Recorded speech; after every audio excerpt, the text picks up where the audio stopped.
My mic on. Welcome to the City Council meeting, and this is a combined work session and a City Council meeting, Thursday, October the 12th, and it's now 6:31, so we're going to move on.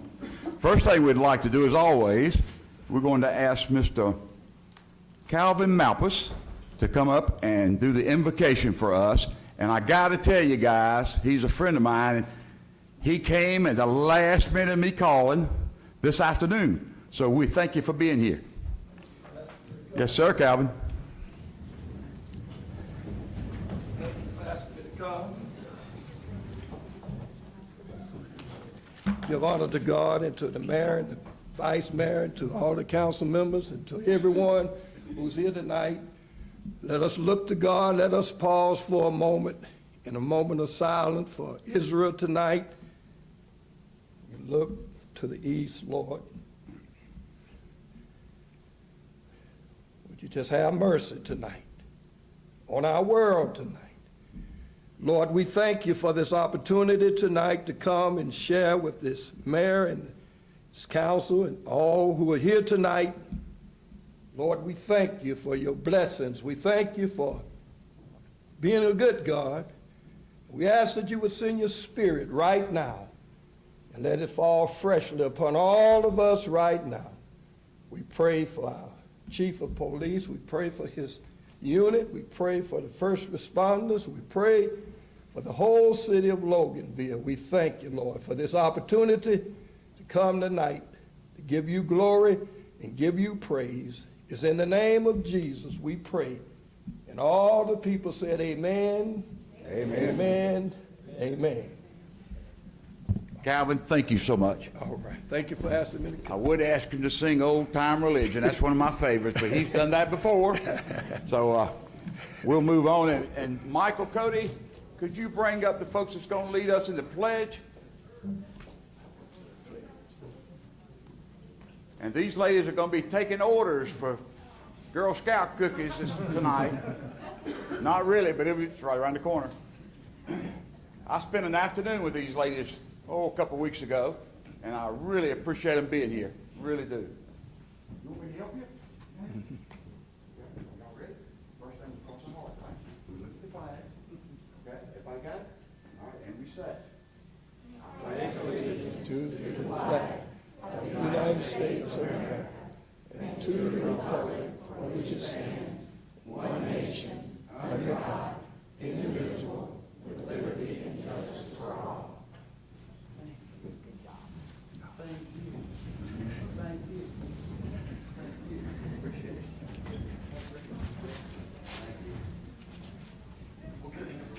thank you, Calvin.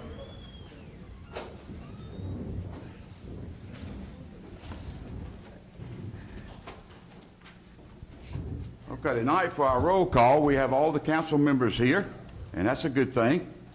We need to make a motion, please, if we could, to adopt the agenda. Okay, we have a motion. Do we have a second? Second.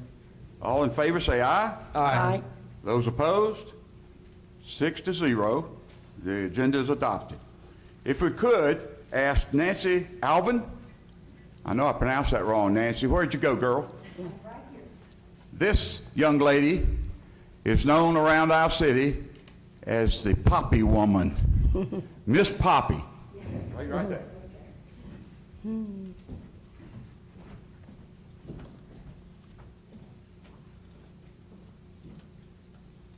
Before we go over the proclamation, every year we have, bring it up.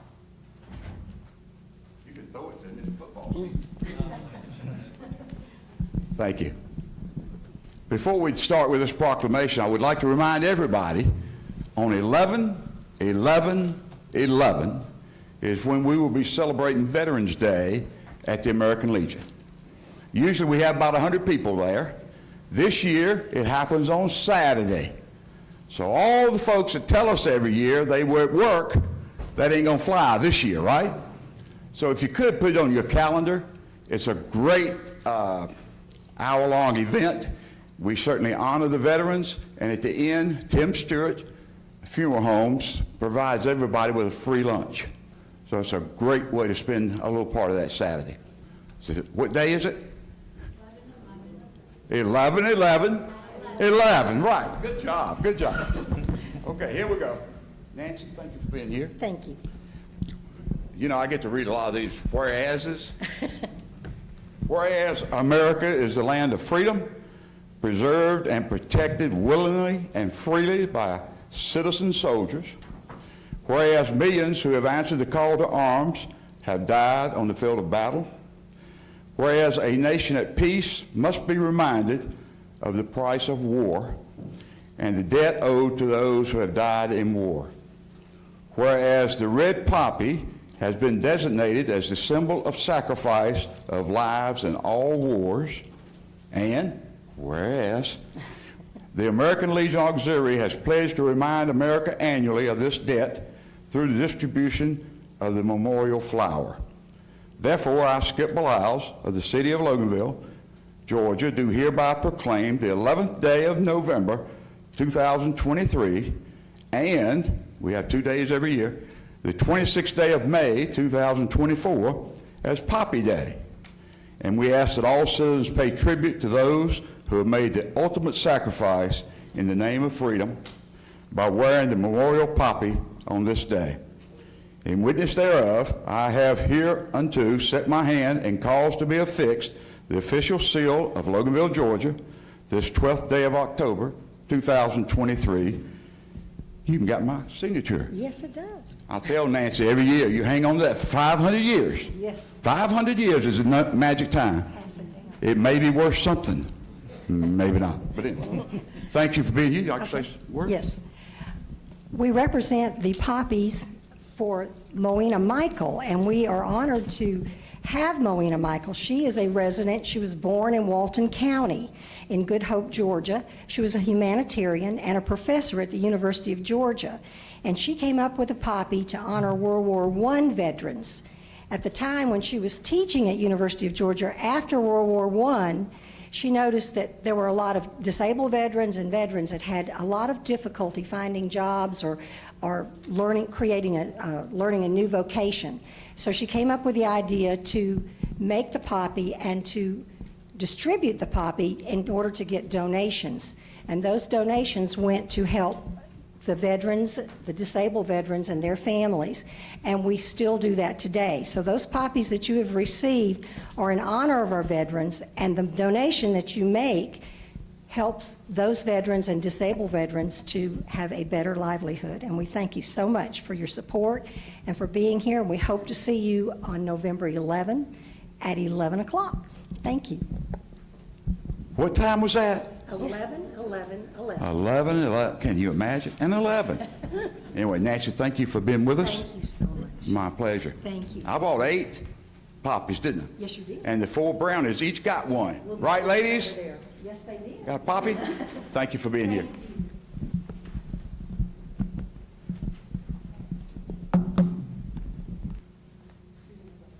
She's coming to get it.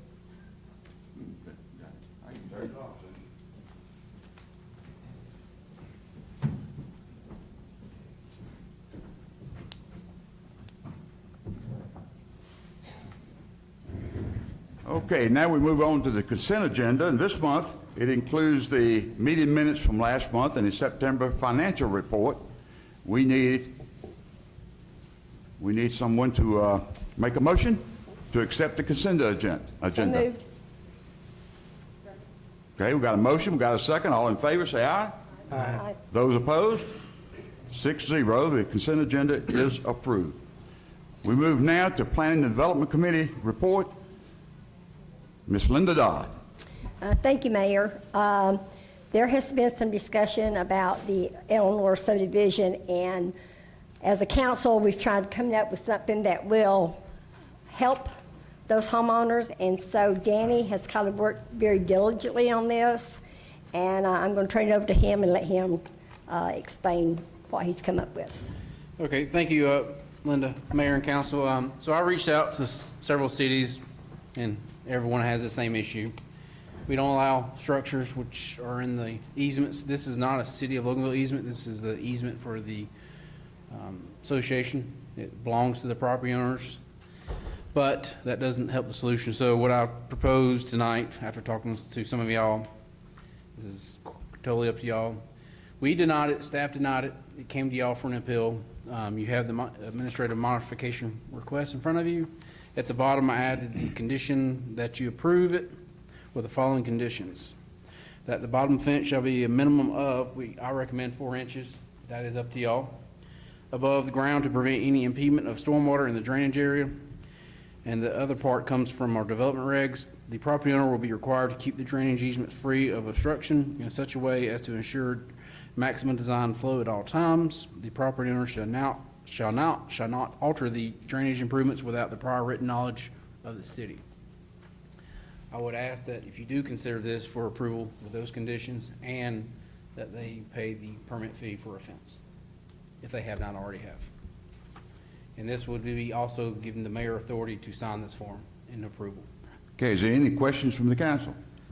So just to make a few comments on it, though. So, you know, it's part of the process. We went, some of the homeowners got permit requests, some of them didn't. That, you know, that's kind of worked, you know, what happened was permit came into the city looked at it and said, hey, this is outside the, you know, violated the regs. And so that's why we worked through this. And really appreciate the people from Eleanor that when we've gone and talked with them and kind of shared. I think this is a pretty amenable solution. Probably said that wrong.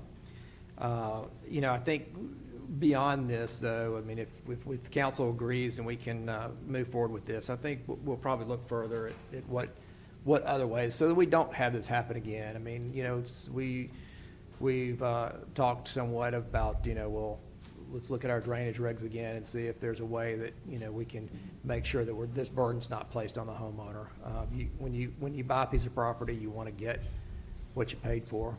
You did, but there were some stipulations. But I think this is a good solution. Just see what else the council thinks. Anyone else? Danny, have you and Brandon discussed it? Yes. Do And you feel comfortable that this will take anything that may come down the pipe in the future? Or should we look at 6-inch high, or is 4 very, very adequate? I don't have the answer. that depends on Mother Nature. I know. But, you know, this development reg is designed for a 25-year storm. It has a 40-foot easement, which 20 feet belongs to each property owner. So it's hard to say, will it be sufficient, but I think it's a solution that we can certainly help with the property owner. They spent $5,000, $6,000 on these fences. We hate to see them go. But as staff, we have to follow the letter of the law. We don't allow it, but you all can change that. But we are, like Councilman Brandon Bill said, is we're looking at development regs now to keep this from happening again. It's going to take some major overhaul of the development regs to not allow drainage easements. We may make it where it's in the HOA's property, if it's in the HOA subdivision. But it's going to take some time for that, but that doesn't help the current situation. I think this does. And if it does become an issue, it's a civil issue. It's going to be between the property owners, so it's really going to be between them and the courts. We've kind of washed our hands of it. It's not our easement. It belongs to the property owners.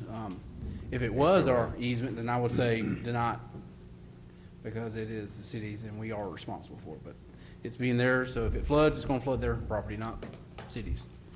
Okay, looks like I'm gonna have some questions, but in the event of a 25-year storm, and if the water is not held back as it should be, or allowed to flow as it should be, is the city on the hook for any damages that may occur?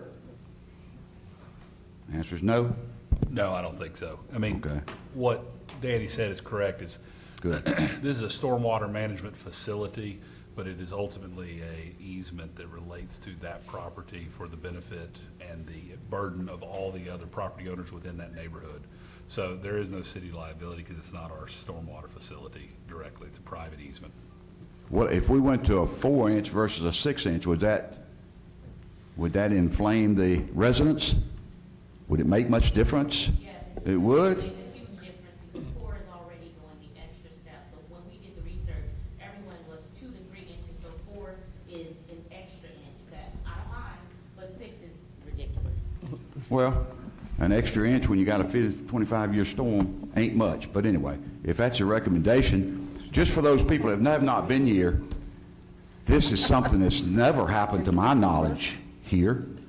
The deal is, in order to put a fence in, you have to have a permit.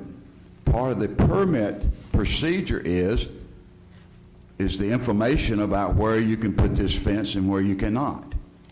These particular fences, and these folks didn't know it, and I get it, but they were not permitted. So they in a quandary. The builder's in a quandary. The fence contractors are in a quandary. And the city's in a quandary. But I don't want to end up at the end of the day with 10 houses flooded because of something we did. And if Well- that's not the case, I'm happy. Yeah, speaking with our engineer about this, his main question was, does the stormwater come from a public street? And the answer is no, it does not. So all the streets in there are curbed. That rainwater goes into a drain system, retention pond. This is just literally what falls on their grass. It's, I believe, 8 lots in some areas.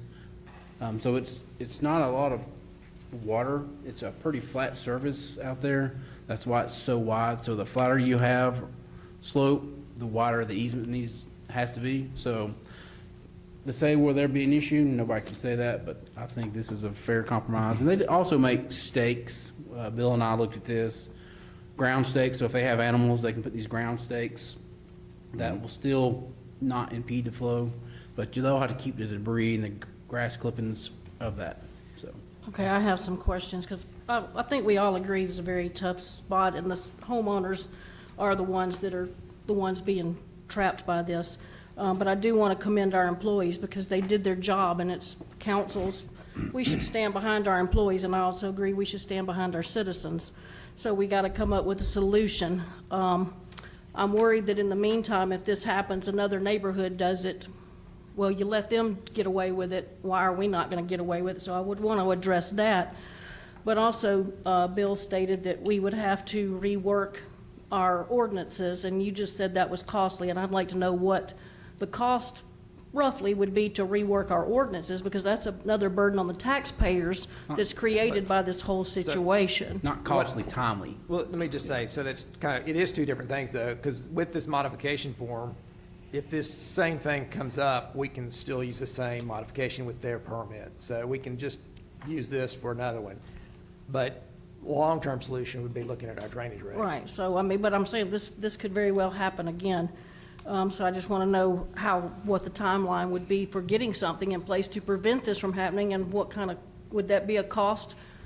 I mean, there may be some engineering review costs, but that's about it. Okay. I mean, I think the concept is this, is if y'all agree to this compromise that you're discussing, I think that it's really a policy decision that you're making that's authorizing staff to be able to administratively approve these appeals subject to the addition of this proviso of, all right, you got a fence in this drainage easement area, it shouldn't be in there, but we're gonna allow it to remain as long as you maintain this 4-inch gap, so to speak, at the bottom that allows it to drain.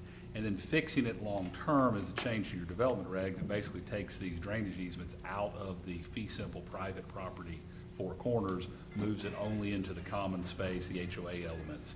And I think that's, you know, it takes a little bit to get it put through because you need to have engineering review, but I don't think it's gonna be costly. And it's unknown how many other situations you have like this. But this certainly seems to me to be a reasonable balance of your legislative decision, fixing these issues with these current homeowners and making it to where it doesn't create any major sort of problems with other potential areas moving forward. And then, because we're talking about a 25-year flood or whatever, in 25 or whatever in the length of time, that 4 inches is going to be filled in with silt, yard debris and things, and that's going to close that over time because dirt and things flow.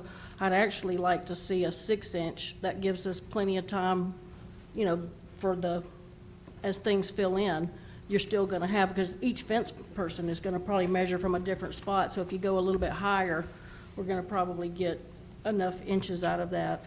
Well, in this, they have to maintain that 4 inches for the property, because it's, you know, the second sentence is the property owner will be required to keep the drainage easements free of obstruction in such a way as to ensure maximum Okay. design flow at all times. And they'll also all have to come in and get a permit for their fence. Yes, they will have to get a permit if, for the fence, and I would say that if another issue comes before us with this exact simple, it would not come to y'all again, because now that I know that you're okay with this, Brandon could have approved this before it even came to y'all. He could have made this modification, because that's in the development regs, it gives him the authority to make these changes, but I felt at the time that we need to come before the council. So if the exact same situation comes before us again with Brandon in the same subdivision and it's the same area, then I could say, you know what, Brandon, we're gonna make them do the same thing we made the other ones do. So we're not gonna be here constantly doing this. And hopefully we can change it where the drainage easement's not in the person's property. Because, you know, if you got a 50-yard setback and 20 feet of it's an easement and you can't do nothing with it, they just lost 20 feet of their property. So now they got a 30-foot, and there in some cases, it goes within a foot of their house on the side. So it's very vital that people look at their plats to see what's Right, on but there. don't we need to do something with the developers that created this to start with? Is there something in our ordinances that, No. no? If we change the development regs, that will govern them. Okay. So that's why we got to change it there, and they'll have to adhere to Yeah, it. that's how you fix it moving forward is we'll change the development regs, and that can be done quickly. That says that moving forward, right, no private, there's private drainage easements, and then there's the public right-of-way drainage easements. We're not dealing with public right-of-way drainage easements, but the private drainage easements cannot be located within what we call the four corners of the fee simple dirt, the fee simple lot. Okay. They need to be in the common elements areas, the HOA areas.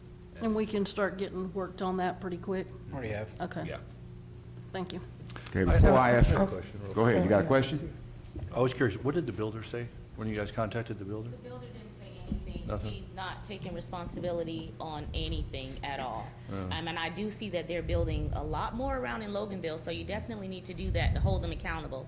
Because instead of, they just wanted to make more money, so just compacted all of these houses in there, being greedy and trying to sell us more land to pay taxes, but they know they have the easement. And they all know. They're very well aware.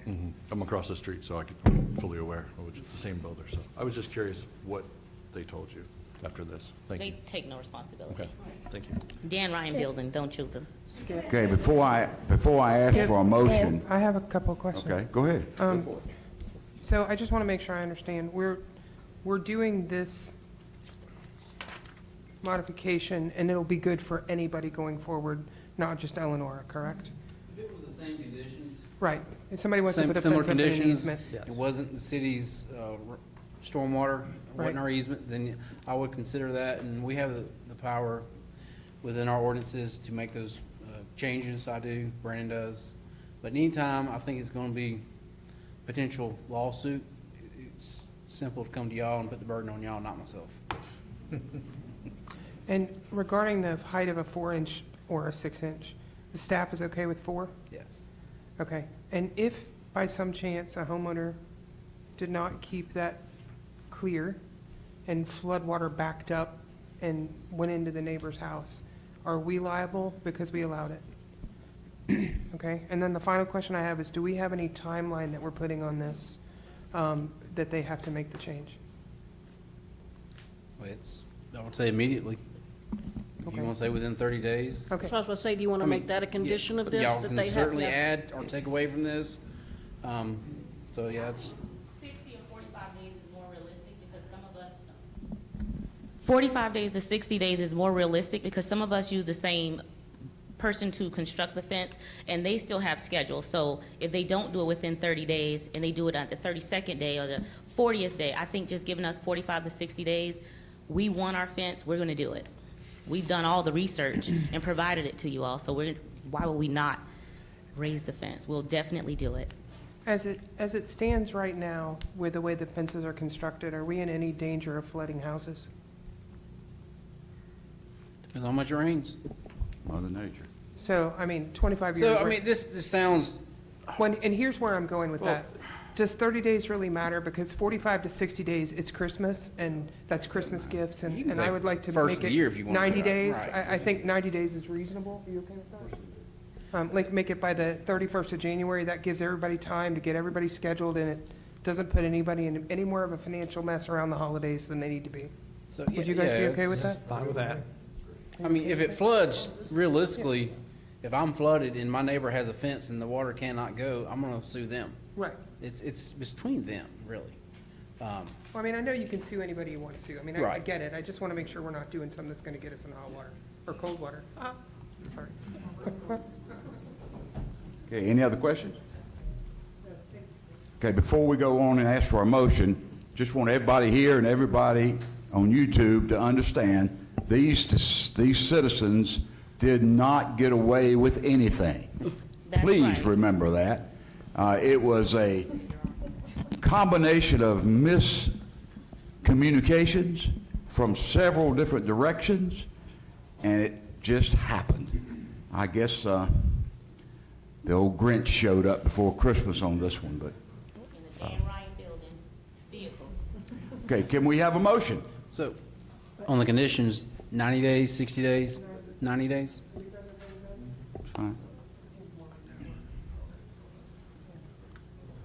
Okay.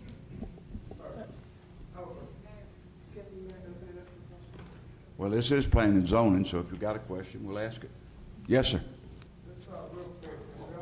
Hold on. Wait a minute, wait a minute.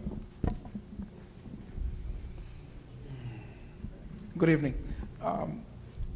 A quick question. About the drainage, because we also want to play our part as well too as citizens and in the city of Loganville. The question that I do have is about the easement, that as far as there are neighbors that have fences and they're very close to each other, is it our responsibility to maintain that area of that easement? Because I don't have a problem with it, to be honest with you. And also the drainage that is in the middle, putting something in there that will keep big trash or something that can go in between. We can also do that, but I don't know if that's against the law or against city guidelines to actually try to impede with that or something like that. It's still homeowner property. It's still homeowner property, so yes. Are we allowed to do that? And Yes. as far as taking care of the easement and everything behind the fence, it's still the homeowner's property? That's correct. Okay, that's my question. Thank you. But it has to be cleaned up. Correct. Okay? Can we have a motion? Okay, I make a motion that we add 4 inches minimum. We give a 90-day time period for them to comply to this. And I make a motion that we approve it as it reads, with adding no stipulations to it. Okay, we have a motion to approve with stipulations. Do we have a second? Second. Okay, we have a motion and a second. All in favor, say aye. Aye. Those opposed? It is approved. So for the property owners, you will need to come in next week if you choose and give us time to retype this. And then you'll need to sign, as well as you, Mayor. We'll need to sign. I'll get you to sign all the forms, and then as the property owners come in, Be fine. we'll have them sign it. And then you can get your permit then as well. Thank you. Now, would each of you do me one little favor? When you have new neighbors come in and they want to put a fence up, would you tell them they need a permit, please? Okay, please. This is one slippery slope we don't want to ride again. Thank you.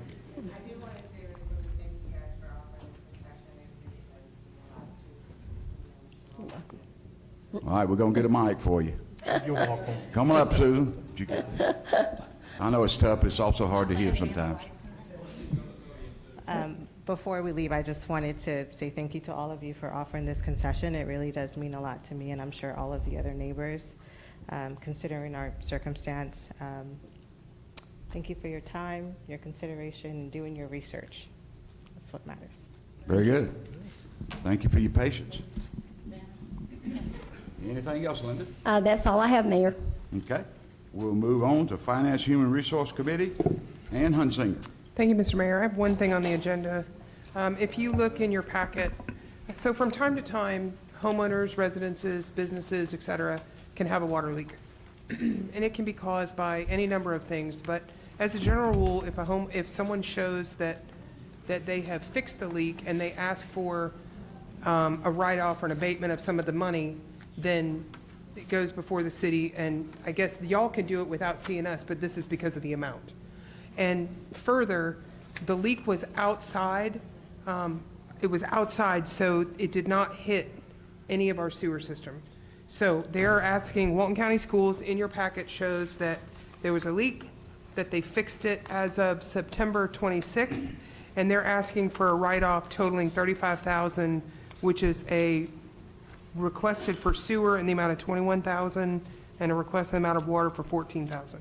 And the sewer did not run through the sewer, so that, really the only thing we lost is water, but they fixed the leak. So, questions? Or Danny, if I need to The add full anything? amount is $35,712.69. Correct. I guess I really just had a question about logistics, because on there you see their previous water bill was $1,300. So how long did this leak go on for? Because that's a lot It of was the water. month, it was one billing cycle, so 30 days. But is their previous bill not $1,300, so it went from 1,300 to, 45 grand. to- yeah, that's a yeah. lot of water. So nobody noticed that in all that time? It's the location of it. It was, yeah, it was at the field house in the field. They did see the water. They thought it was from the rain because it rained the week. But actually, kudos to Natalie's staff, Candy, her title, utility billing clerk. She actually called me and said, hey, they have a leak there. They're at 1.4 million gallons and counting. So we immediately called the school, and myself and the water department went out there and we walked the property, and it was a big giant sponge, and we found it fairly quickly. So And it was the night of homecoming. it was the week of the homecoming, yeah. Homecoming football So, and yep. dance. Yeah. But yeah, no, they didn't notice it because of the location. It was at the field. The backside of the field, you could, it's like this. But it's also, it's a 4-inch line. It's not a regular Right. service It was a line. little So a service 4-inch line. water line will put out some water. And remember that the sewer write-off didn't really hit sewer, so there wasn't, the water was, but the other thing. So if So- anybody, I'm sorry, go ahead. They are paying for the water. It's just at the Yeah. wholesale rate, not the tier. So we're not losing money on water. Right. That's good to know. Nobody has any objections. I'd like to make a motion that we approve the write-off in the amount of $35,712.69. Okay, we have a motion. Do we have a second? Second. We have a motion and a second. All in favor, say aye. Aye. Those opposed?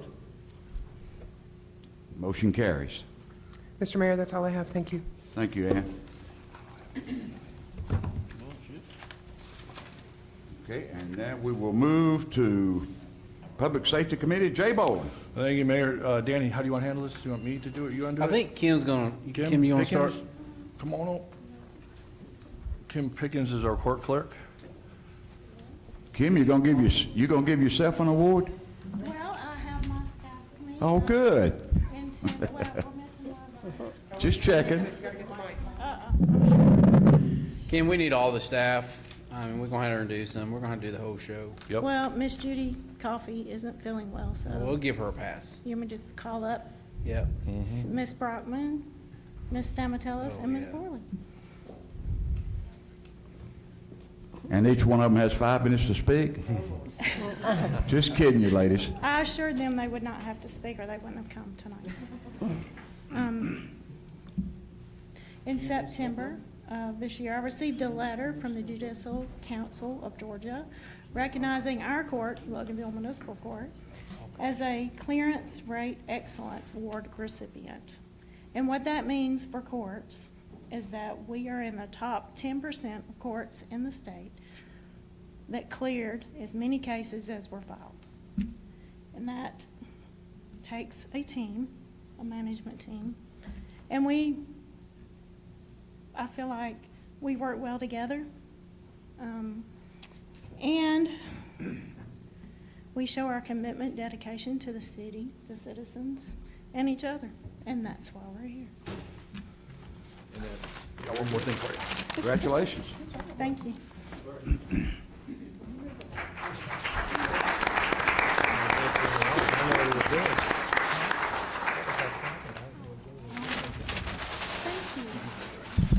So the city of Loganville congratulates Loganville Municipal Court for its clearance rate excellence from the Standing Committee on Judicial Workload Assessment in 2022.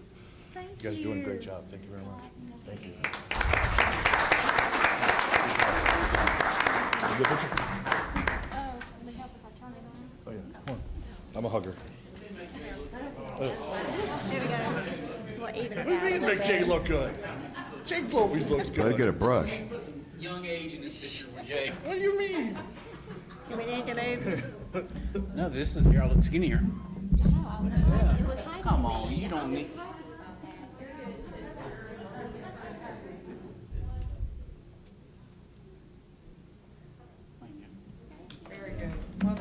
Great job. And you know, they got caught up from COVID, and we are really behind over there. So a big hats off. And I've been over to court, and you guys are doing a great job. Keep up the good work. Thank you. We tried to have the judge here to give a report, but he was unable to make it, so. He's in rehab, isn't he? They even worked him to death. I ain't saying nothing. But kudos to Kim and her staff, so just a little tidbit information. I was like in sophomore in high school. Kim was running the court, the police station, admin staff, the fire department admin staff. So she's been here a minute, a hot minute. 10 years ago. The longest serving employee to date, right here. Very good.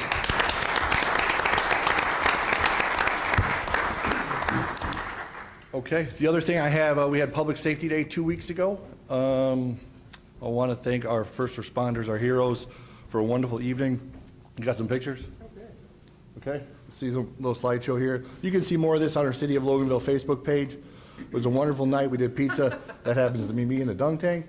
It was just a wonderful night. We had music, pizza, face painting. I want to thank my wife, Wendy, and Melanie Long for helping out at the dunk tank, because it's one thing to get dunked several hundred times. But you got to have someone to pick up the balls and keep the kids in line. So thank you. I owe you a new pair of shoes for Christmas. It was a wonderful time. And I also want to give Brandon, he's a young pup coming up after I head out. He's going to take over for me. He experienced his first dunk tank. And I'd like to thank Veda for helping me out, Kyle's daughter back there, because she came and was doing the crowd control Yes. after that. There's a And lot she of kids let that wanna dunk Every us. kid dunk me. Yes. And I Yeah. tell you, I get asked how many times I was dunked, and I tell you, I got, the fire department taught me off 3 times. So that might be because I put on some weight, or because I don't know. But anyways, it was a wonderful time, and I thank the chief, and if you don't have anybody next year, I'll do it again. That's all I have for you, Mayor. Mark it down, chief. Do we need to discuss Donut Dash? Is that not I tomorrow? don't have that with me, chief, I'm sorry. It's tomorrow Saturday. Yes, Mayor and Council, Saturday will be our 9th annual Donut Dash 5K. It'll be taking place starting at Loganville High School. All of the proceeds, everything that we raise, minus the expenses for the run, are donated to Walton County Special Olympics. We still got plenty of room for runners, so y'all come. I'm gonna run it so you can whoop the police chief. So Junior, you need to be there and let me see what you do. But we're expecting a good day for the run. We'd like to think we've had a number of sponsors, as we always do, from our own community here. So it's really heartening to see how much our community here in Loganville gets behind such a worthy cause as Walton County Special Olympics. So hope to see everybody Saturday morning. Certainly is. Have you got a sign-up sheet in the back? So before everybody leaves, yeah. Kyle, are you doing it again this year? Yeah, Kyle's really good. He won it. I think he wins it every year. I think he cheats, though. But. I'll be Anything running else, with Jay? I'll be running with the police chief this year. Okay. We'll move to Public Utilities Transportation Committee. Bill Duvall. Thank you, Mr. Mayor. I have no actionable items tonight. The only thing I came up with was, this is National Pedestrian Safety Month, so keep an eye out there, especially toward the end of the month, because Halloween's on a Tuesday. I'm sure there'll be a lot of trick-or-treaters out then, but I'm sure there'll be trunk or treat or something going on Saturday or whatever. Anyway, that's all I have, Mr. Mayor. Very good. Move to Public Works Facilities. Melanie Long. Thank you, Mayor. Just wanted to let everybody know our public works guys are out there working hard, getting everybody's debris, your limbs and things you're chipping picked up. They made 450 stops this last month for a total of 33 tons. And our stormwater department that constantly picks up the trash. They, I don't know what went on last month, but they picked up a lot more trash than they usually do. There's 485 pounds of trash that they picked up last month, and they were along 78 Chandler Hawk, Pecan Street, C.S. Floyd, Brand Road. They were over by the racetrack, Harrison Road, Hill Street, Tommy Lee Fuller, Highway 20, Highway 81, Baker Carter, Tom Brewer, Clark McCullers, Highway 20, Twin Lakes, and Lee Bird, and Old Zion. So if you don't see them in your neighborhood, they're probably going to get you because they try to clean up the whole city over a good little bit of time. But well, let's help them out. Like, don't throw your trash out, and if you see trash out, go ahead and pick it up, because any of that trash that's in the street ends up in our storm drains, which ends up eventually in our creeks. So that's all I have, other than I want to remind everybody that November 7th is our election, and I hope to see everybody turn out and vote this year. That's all I have. Thank you. And if you would, remind them that early voting starts Monday. Early voting starts Monday at Meridian Park. Is that correct, Kristen? Okay, just so everybody will know. Okay, thank you, Melanie. We'll move on to Economic Development Committee. Brandon Whitfield. Thank you, Mayor. I have no actual items tonight, but we are hopefully going to be having a concert tomorrow. I want Chrissy to come up and talk, please. She's a lot better at doing this than I am. And our biggest event of the year, Autumn Fest, is coming up. So we're going to have a busy set schedule coming up. So let's hear from Christy. Okay. Good evening, everyone. We do have a concert planned tomorrow night with Departure on our town green, which is our last Groovin' of the Green concert. It is a rain date. They did get rained out in the summer, so we're hoping that they do not get rained out tomorrow night too. However, we will make that call before noon tomorrow. We will come in the morning, watch the weather, communicate with the band. Of course, we'll let them make the final decision. If they do not feel comfortable setting up their equipment, we will have to cancel the show. So please follow our social media for updates on that. Our fall festival is the next weekend, Autumn Fest. We do have over 230 vendors signed up this year, so hopefully it'll be great weather. We're expecting a big crowd that day, and it'll be a lot of fun downtown Loganville from 10 to 4. And then our Christmas parade is Saturday, November the 25th. We are still accepting people to participate in the parade. You can find an application on our website, loganvilleevents.com. You do not have to build a float. You can walk, drive your car, whatever. We'd love for y'all to join us. There's no fee to be in the parade. And after the parade ends on Main Street, Santa will get off our fire truck on the town green and light our tree. So please come out and join us. You want to mention your car show and where those funds going to go? Come on, Chrissy. That was last week, Skip. So last weekend on our town green, we had our Back the Blue car show. We teamed up with the Masters Car Club. We had around 200 cars here down Main Street. It was a great day. The weather turned out nice, and all those proceeds will go to benefit our local police department that they buy equipment with. So they have not presented our police department a check yet, so we do not know what we will receive from that. But once they do, we will post the results on our social media. So That wasn't so tough. that was last week. I got to move on. I know. Anything else, Brandon? That's it, Mayor. Thank you. Okay, thank you. Move on to City Manager's Report. Danny Roberts. Thank you, Mayor. I have a long list for y'all tonight. Good. It's early. So on the rain for concert tomorrow, it's not going to rain. We're going to have it. But if we do cancel it, don't call us idiots, because, you know, much as I know God, I don't have a direct line to him to know what's going to do. So it is a tough decision to make. As soon as we say no to the concert, the sun will come out. As soon as we say yes, it will start raining. So it's a decision that me and Christy wrestle with every time, but I told her we're doing it today. So I've already got the check cut.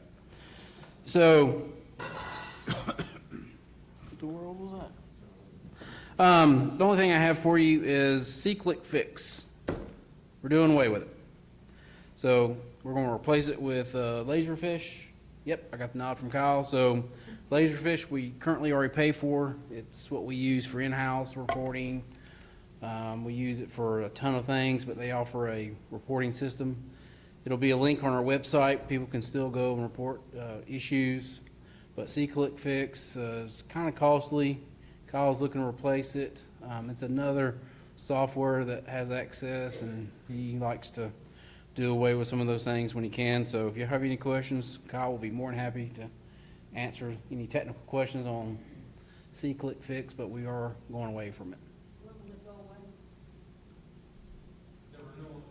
Microphone, Kyle, microphone. The renewal is in November, so sometime between now and November, we'll get Laserfish to replace it. We'll make a form and everything, and then I'll notify them we're not going to renew. C-Click Fix, we won't renew. Okay. Any other questions about that? Thanks for saving money. It has kind of dropped off, hasn't it, C-Click Fix, as far as reporting? We average about 10 submissions a month, and the software costs $7,000 a year. It's going up to $7,000 a year, so we're going to cut it out and replace it with something that costs us what we already pay. And tell them why we use Laserfish, why we have to. Laserfish is our historical document storage system, so we store everything in there.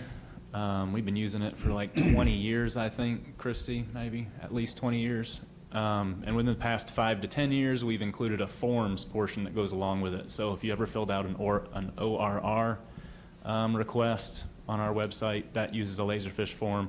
The job application on our website uses a Laserfish form, so it has this whole form system with internal routing and stuff and reporting and tracking built in. Oh yeah, the trash form too. Susan So reminded will me it- the trash and recycling Will it be forms. as equally easy to use as the C-Click Fix for our citizens? Yes, so when you submit something, you'll select what the item is, just like what's on C-Click Fix now. You select what the item is that you're submitting, whether it's code enforcement or something else, and it will automatically route to the person that's responsible for that, just like C-Click Fix does. We have built-in routing, and everybody has access to be able to reply to them and update them and stuff, so it'll do the exact same thing.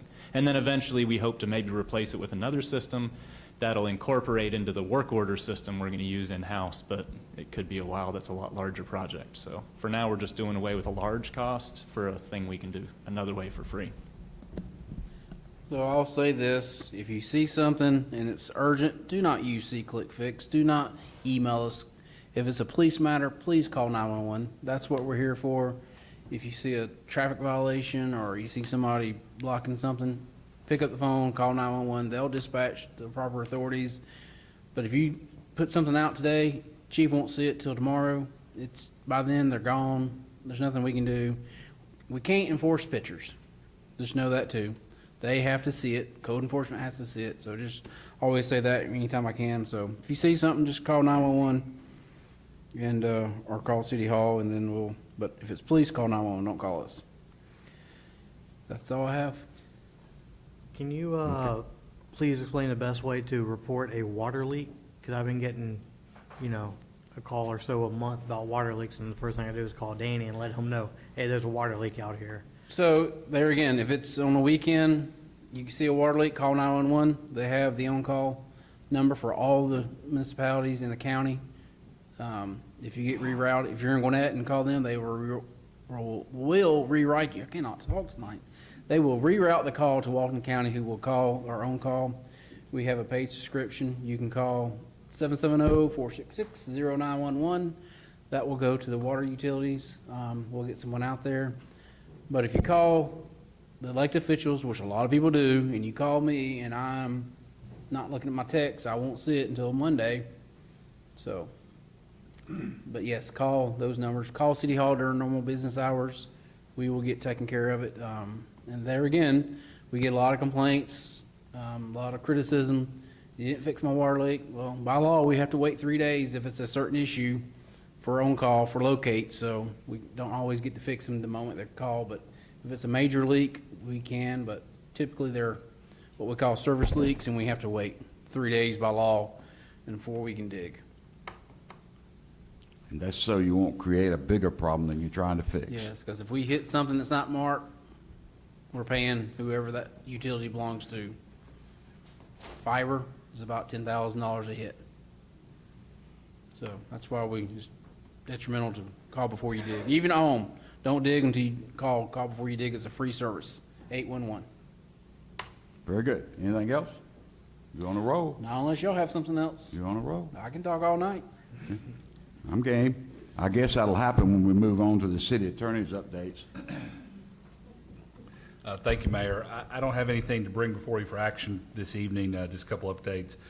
We have begun discussions with council for the library board, for the IGA in that structure. There's a meeting set up, I believe it's next week. We've got a draft of that going. Plan is to have something ready for you guys to look at and to take action on if you choose next month, assuming that everything works between our office and Ms. Gray's office. But that's the primary thing we have going. We have a couple other cleanup ordinances that'll be coming before you maybe next month or the next, but no other major actionable items unless you have any questions. Okay. Any questions? Everybody's thinking. I've already had my question for the So day. Paul, you think we'll have an IGA next month? Yes. I mean, the short answer is yes. You know, the devil is in the details, and it will be an IGA that will sort of be stair-stepped, if you will. It'll be an IGA that lays out the structure of what's going to happen, but it will also envision additional agreements to come down the pipeline. So we went out and looked at sort of our universe around us, and the best example that we found, which I like, is Snellville did a library building with Gwinnett County, and their path was a pretty good path where they entered into an IGA that addressed sort of the overall structure, and then they entered into a later IGA that addressed the design, and then they entered into a later IGA that spelled out and detailed the operations. And as you guys know, you're already funding portions of the library operations on an annual basis, as is Walton County, along with state funds. So that structure makes the most sense to me, because what you're dealing with here is sort of the top level issues of funding of the library, location of the library, those sort of things.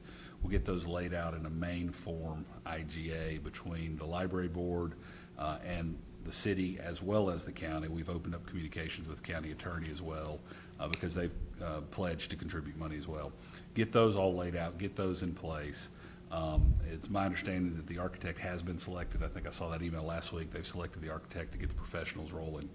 That gives you the structure in place to keep moving. And then from there, there'll still be decisions to be made on design, then there'll be decisions to be made on operations, do those in subsequent agreements. And that's the exact same sort of structure that Gwinnett and Snellville used. It was a bigger project that they undertook, but still has a lot of similarities. And so I think that lays out a good path forward for you guys and the library board to keep moving. So, so rather than trying to lump it all in one big one, which I know we've talked about, you know, in the last 6 or 8 months, how we were going to make one all-encompassing document, you're going to do a stair step. So the first one, I'm guessing, is real basic, and we're going to do that one sooner than later? That's the idea of the plan. Okay. You know, lawyers like to speak in terms of pages, but this would be like the 5 to 10 page document, and then the follow-up documents would be the more robust documents. And in particular, those documents would have the technical data attached to them. Here's the plans. Here's the operating budgets. Here's all those sort of things that will come down the pipeline at a later date. So what do you anticipate being in this first stair step document? What I would call the executive summary or the big picture items, Okay. which would be who's funding it, Okay. where's it located, who owns the building, Okay. who operates the facility, and then where the money's coming from, those sort of primary key points. So this would put in writing what we all voted on this year about how much we're going to fund, we're getting a piece of land, all that other stuff? Correct. Okay, and we're hoping to be able to do that next month? Yes. November. Yeah, Okay. we have a meeting set up for, I believe it's next Wednesday or Thursday, I can't recall. We already have, in fact, I spent some time on it today with Don. We have a working draft of that IGA, and I've pledged to Andrea that I'll send her our working draft. It'll still need work, but I'll send her our working draft on Monday, ahead of our Wednesday or Thursday meeting. And then from there, she'll probably have some edits. And then our plan is to have a working final version back for you guys in November. And there's 2 reasons for that. I cannot remember, their meeting schedule is one cadence. I think it's every other month or quarterly. But if y'all have it to consider for November, then I'll turn around and I'll get with Chip Ferguson, county attorney, and get him to put it in front of the county commissioners for their consideration of their December meeting. And then also you would have the library board taking it, put it in front of them at their next regular meeting. So we want to get it all out there so that everybody can be on board, because you're at the point where you've got the architects ready to go to start planning. It does identify also, I forgot to mention this, it identifies the sort of what I'm calling the building committee. I think you had a better term for it than what I called it. Design committee or building committee is identified as basically key personnel from each of the groups or stakeholders as well. Would it be possible, and Brandon, I know this is your committee, so I'll ask you, could we do a called meeting the end of October rather than having this bridge election? Is that, I mean, could you get to it before then with you and their attorney? I mean, I think it's not a problem on us getting it into final working form. I think really we can answer that question after we meet next week. I think when we meet next week, we'll know a whole lot better where we are. I just think it's a little odd because I think that the way our meetings fall is Monday is our council meeting, Tuesday's election, and Thursday we would vote. Is that right? Right. Yeah. I think that that's trouble. I don't like that.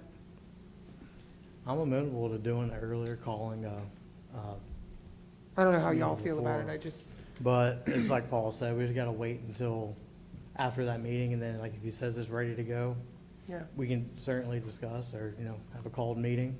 I'm amenable to that. It's just up to what Paul says. We won't get in the way of that, but you have the idea of y'all will agree to the IGA, say, okay, we agree to this. Then we've got to get a meeting with the library board for them the library system to approve it, and then I got to get it over to the county for them to approve it. The county's element is very simple. It's just reaffirming the pledge they've already made of their dollar figure commitment. But yeah, timing-wise, we can fast-track it as much as you want it. The meeting is next Wednesday, the 18th. So once we have that meeting, I can communicate with you guys how close we are based upon everybody's feedback. And then we could certainly do a called meeting at the end of the month. Okay. I don't know. How do y'all feel about that? I'm okay with it. I just don't want to rush anything. I want to make sure that they have the time to do it properly, which it sounds like they're already on track to do that. So I don't want to put extra burden on them.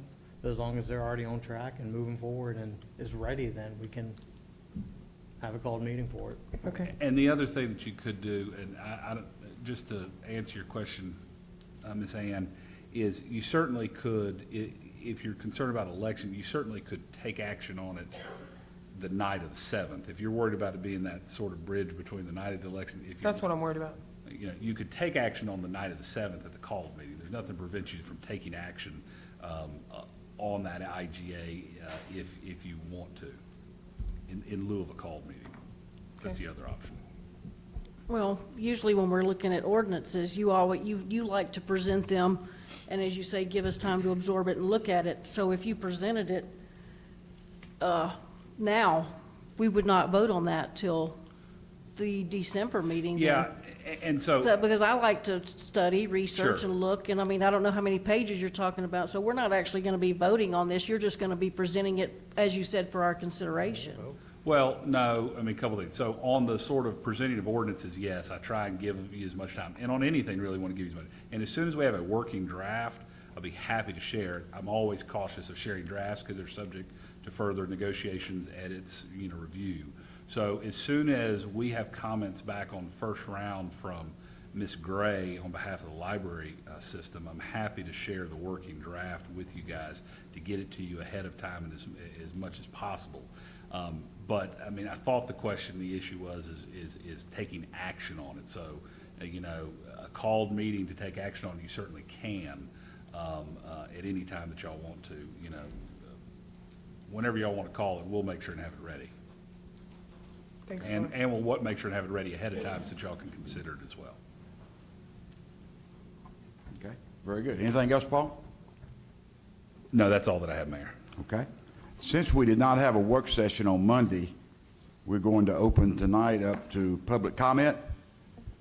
Keeping in mind that it's limited to 5 minutes, we ask anyone who would like to make a comment to come up to the podium, state your name and your address, and go at it.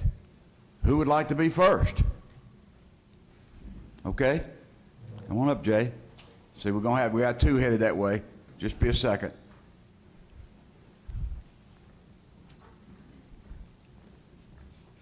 this to the council. Hi, good evening. I appreciate the time to come speak with you. I just want to introduce myself. My name is John Spear. I live at 2025 Thompson Drive on the other side of the city of Monroe. I want to introduce myself to the council and the mayor. I am actually one of the candidates running for the office of sheriff in the 2024 election. I have a law enforcement career that spans 38 years. I started with the City of Atlanta Police Department back in the late 1985. I started there. I moved into Gwinnett County Sheriff's Office, and I retired as an Assistant Chief Deputy with the Gwinnett County Sheriff's Office. I'm currently a City Marshal with the City of Monroe.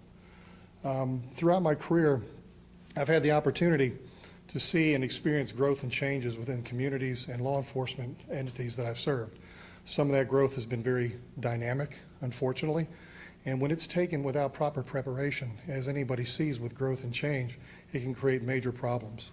One of the things that I'll be able to bring to the office if I receive the honor of being elected as the sheriff is an individual who's already seen and experienced growth and change and understands how to manage and facilitate that growth appropriately. But again, I just wanted to say hi and have a chance to introduce myself. We're having a meet and greet in the city of Loganville at the Bay Creek Community House next Sunday between 5:30 and 7:30. We just finished one last weekend down in the city of Jersey. My intention in running this campaign is to meet the citizens of Walton County. I've been in Walton County. I'm relatively a newbie in Walton County. My wife and I we're between Monroe and Good Hope. We moved out here about 4.5 years ago. We built our home, and we're continuing our lives. We've enjoyed the community and the sense of community that we found in the county, and that's one of the reasons I'm running for sheriff, is that sense of community needs to be maintained. Growth is coming to our county. We need to manage it, and I appreciate the city of Loganville managing it the way and looking at the things they did, even as minuscule as it may sound with the fence issue. But you guys looked at it, and this is the first time I've heard about it, but you guys looked at it and I saw the long-term effects that these little issues can occur. But again, I just want to say thank you, and I have the opportunity to say hi and introduce myself. If any of you would like to come out to the meet and greet and ask me specific questions, I would greatly appreciate it. My website is spearforwaltonsheriff.com, and I can be reached. I have phone numbers and emails that are available. Thank you very much. Very good, thank you.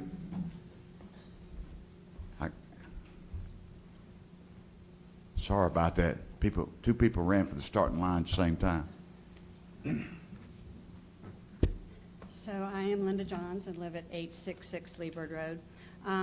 My question is around the library. Sounds like right now that we're pushing to get this solidified so that it will happen. But my main concern as a citizen is how are you going to ensure that the burden does not fall on me, the taxpayer? Because I'm a senior in the city, and my taxes in the city are pretty high already. And if they continue to go up in means of a new library and then a new city hall, you're taxing the seniors right out of the city. So how are you all going to ensure me as a citizen that this burden is not going to fall on my tax bill? I'll let y'all respond. No, so I have a question. Do you know where the funds are coming from the library? Well, what I'm seeing when reading is that there's $3 million, there's 1.5 from us, from the city, right? Which is taxpayer money, but. Well, hold on, before you go there. Yeah. It is money from ARPA. So ARPA is COVID money? Right. So it's coming from the feds. So while technically it's all of our taxpayers' dollars because it came from the federal government, it did not come out of our general fund from our taxpayer money. It did not come out of our enterprise funds from water money. It is money that the government changed where we could add and make ARPA money go to services.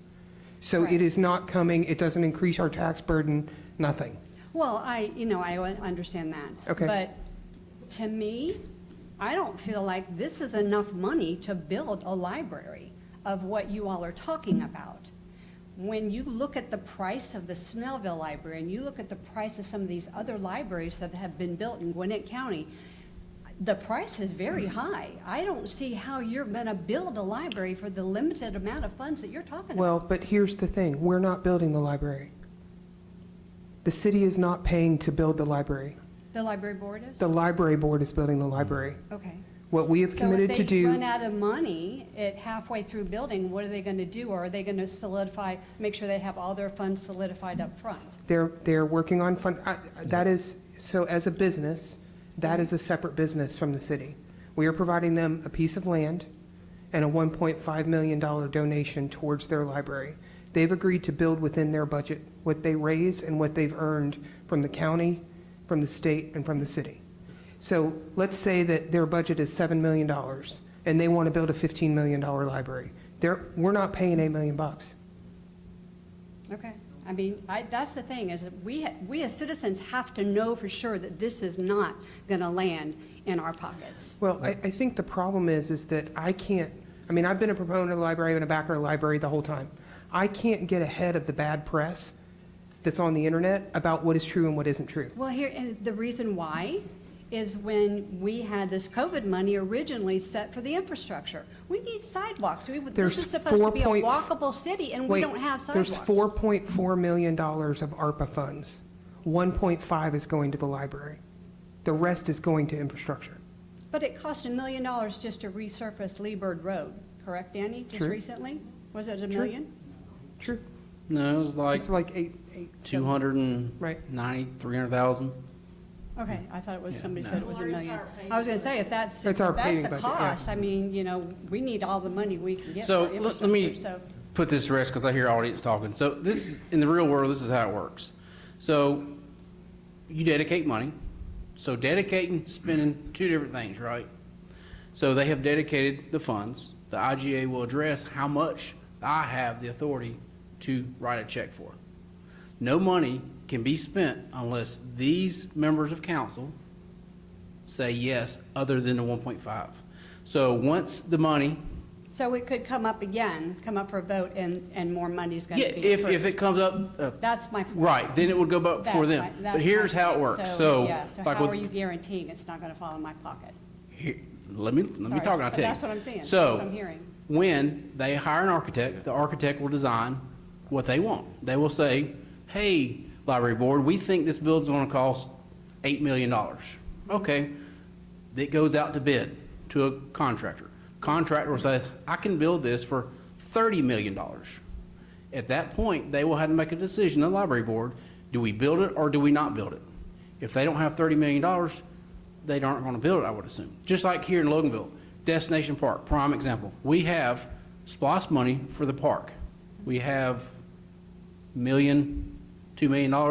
The first time it went out to bid, came back $4 million. Did we build it? No, we did not, because we didn't have the funds for it. Right. So we didn't do the project. We waited a year, rebidded it came back lower. Then we did phases of it. So that in the real world, that's how it works. They'll go out to bid. They'll say, hey, this is what we think it's going to be, which is great. Like when we do a road, the engineer says, hey, Danny, your road's going to probably cost you $500,000 to pave it. But we don't know until the contractor comes in and says, this is what I'm going to do it for. The lowest bid typically usually wins, as long as they're qualified. So once that bid goes out, we'll know, the library board will know then how much it's going to cost to build the library. If they got the money, great, because the state of Georgia is not going to just give them $3 million. The city of Loganville is not just going to say, library board, here's $1.5 million. We hope we get something nice. That's what's being discussed on the social media world. That's not how it works with me. Yeah, So well, we'll this- pay the invoices once we know that we're going to get a building that's in the money. This tonight was extremely informative. Yeah, you can thank the library board, they did See that. this somewhere out where Yeah. all the citizens can read it? What It's is Yes, beyond that's me. what I was Is that the going to website? say. ZeliaLibraries.org/O'Kelly is a big FAQ sheet on there. A lot of the questions, I believe, by citizens will be answered in there. And I guess me as a citizen, I think the library, I associate the library with the city of Loganville, not a library board. So I'm expecting you as my counsel who's approving all this to inform me. So this sheet tonight was very informative, but I really feel like my counsel should be informing me as a city. You know, it should be on the City of Loganville site. But we so that have I been can informing the access and get citizens. information. It's all over, I mean, it's on all the meetings. It's been everything. I think the biggest problem is that the citizens think that because I support a library, that means that I support a blank check for the library. And that's not the truth, and that's not the case. Well, no, I understand that, No, but but like Danny was wait, just saying, but you can said have- they you can want. ask for more, and wait, you all have to approve You it. said that you want to guarantee. All I can guarantee you is how I'm going to vote. All that he can guarantee is how he's going to vote. Right. We voted together to donate $1.5 million of ARPA money to the library board. And my question was, how are citizens going to be assured that we're not going to keep getting nickeled and dimed on the library? It's based I on mean, who's elected. If there is no guarantee, then There just say isn't. so. There There's is no no guarantee. guarantee. So it could be just. All you can do is say, Ian, how would you vote? We're giving them. If the library board came back and wanted $30 million, would you give them another $1 million? And I would say no. Right. So that's my vote. Jay? Like, Jay's vote is, yeah, I Just, mean, that, just to add one little bit, though, we have a leader who's going to lead us through this process with the library regional board that has built 100 libraries. right. They know what they're Well, I think doing. this is the first one that I've been I associated with being understand. built in I the understand city it, here. and- So, and this is the first big thing that I feel like that's really being built for the citizens in the city. So, but there's so many open questions and unanswered questions. That's why this document tonight was extremely informative, and I think it would be really beneficial for us to put a link somewhere on the Loganville site so that we know and can get these questions answered. It's being built in our city and being approved by our council. I just feel like the citizens should have Yeah, time's an up, easy but way to are- get to it. Are we okay to put on our site where they could find this? Because I don't want to get mixed up between all the boards. Thank you for your input. But Skip, I do think that we have to be careful as a council saying that we're building a library. Well, I'm saying, And I mean, when you say that we have somebody leading us through it, no, we don't. The council is well, that's donating. true. Well, I did but- say on the regional board for the but- library. But Is that not right, that's- Mr. Rawls? I know Mr. Rawls has built 100 libraries, but what I'm saying is where we get in trouble as a council is saying that we're building a library. We're donating $1.5 million, and they have all of my support as a council member that I can give them, but we don't touch that money. We write a check when they present an invoice, that is all.